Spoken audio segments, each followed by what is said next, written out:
Well, Obama is someone who has had an image created for him which is a travesty of the person behind the mask. What they do, Kevin, with presidents and prime ministers in Britain and as well and other places, is they're groomed from quite an early age, and they're prepared, they're trained, they are schooled in things like neuro-linguistic programming, which is a form of manipulating people's perceptions and manipulating their minds by use of words and word patterns, among other things. Well, I knew the founders of that very, very well. John Grinder and Richard Bandler spent huge amounts of time with Richard and John, so I know exactly what you're talking about. That data all goes back to Milton Erickson, Ericksonian hypnosis, and a whole bunch of other things as well. Exactly, and you can use it to help people, or you can use it to program people, and you know it's just knowledge, and that knowledge can be used or abused. But what happened with Obama? He was picked up in around 1980, that kind of time, by a guy called Zbigniew Brzezinski, which is Carter's former national security advisor. Now, Brzezinski is a massive insider of this conspiracy in America. He was the joint founder with David Rockefeller of the Trilateral Commission in 1973, which is part of a web of organizations, including the Bilderberg Group, the Council on Foreign Relations, the Royal Institute of International Affairs in London, which answer to a central body, which is a secret society set up in Britain in the later years of the 1800s, called the Round Table, and its first head was Cecil Rhodes, who was a frontman for the House of Rothschild and plundered southern Africa on their behalf. And so anyone that is a co-founder of the Trilateral Commission is fundamentally involved. A few years ago, he admitted to a Paris news magazine, or a French news magazine, that he set about in the time of Jimmy Carter to entice the Soviet Union to invade Afghanistan. And what he did, this is from his own words, is he trained and funded groups of, quote, freedom fighters in Afghanistan to start causing problems for the Soviet-controlled government in Kabul. He let it be known to the Soviet Union who was actually behind it, and he was trying to entice them to invade Afghanistan to meet the insurgency, if you like, and to give them, in his words, their Vietnam to bring that superpower down. Of course, they came in, they took the bait, and an incredibly bloody war followed, which cost the lives of at least 1 million Afghans, never mind Soviet troops. And the people that he funded and trained became known as the Mujahideen. And during the period of the Soviet Union occupation, they brought a frontman across from Saudi Arabia called Osama bin Laden to front up the Mujahideen and be a figurehead for the resistance to the Soviet Union. Yeah, I want people to understand this. The United States brought in Osama bin Laden to Afghanistan to be the frontman. Exactly. And when the Soviet Union left, and because the Soviet Union collapsed as a result of all this we're talking about, then what was left was bin Laden and the Mujahideen, which became known as the Al-Qaeda. And Al-Qaeda actually just means database. And it's called its database, as the former British Foreign Secretary said in an article in a national newspaper in Britain just before he died of a heart attack. He said that the Al-Qaeda means database because it was made up of names on a CIA database of Mujahideen fighters which they had trained and funded.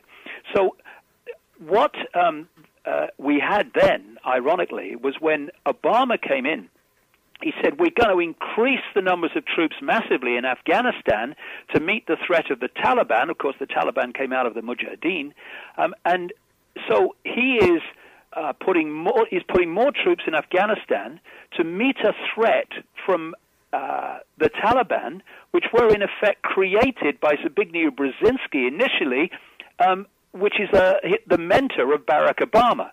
What you find again and again when you research this, again for the reasons we've been talking about, Kevin, is the people who initially create the problems are the ones that turn up with the solutions. And again, Obama, in increasing troop numbers in Afghanistan, is just following the orders that he's getting. Because to come round to your question, he is just a man who wants power. He is a very, very dark entity. You look at his eyes, never mind his smile. And the other thing, I have a golden rule about Obama: do not listen to what he says, look at what he does, because those two things are rarely the same. And his handlers in the White House are Rahm Emanuel, who is connected very strongly to the House of Rothschild and Mossad. He's actually served in the Israeli army. David Axelrod, another Rothschild frontman, who orchestrated the whole of his election campaigns against Hillary Clinton and John McCain, and now oversees the words that appear on his teleprompter, which, of course, he is so welded to, because they say that Obama's an intelligent man. No, he's not intelligent. He's more intelligent than Bush because he can sell a line, and he can read a line and deliver a line, but the lines he's delivering are not his. On St. Patrick's Day this year, he was hosting a reception for the Irish Prime Minister and other Irish people for St. Patrick's Day, and he actually stepped forward and thanked himself for organizing the reception because the Irish Prime Minister's teleprompter words were still up there, not his own. So this is how welded he is to it, and he's just a front man. He's a used car salesman, and he's not the person in control. I would put it like this. The Bush administration were controlled quite demonstrably, well documented, in fact obvious, by a group of people called the neocons. And these were people who were behind the invasion of Afghanistan and the invasion of Iraq. The Democratic Party are controlled by another group that I call the Democons. These are the Zbigniew Brzezinskis. They are the Henry, the Henry Kissingers. They now, through the Obama administration, he's an advisor. But he's a Republican manipulator as well. He goes across them, Kissinger does. But it's people like George Soros, the financier. All these people are involved with the Democons. And the Democons and the neocons are answerable to a force in the shadows you never see. And what it means is that no matter if the Republicans are in power in the White House or the Democrats, ultimately, through the Democons and the neocons, the same force in the shadows is controlling both administrations.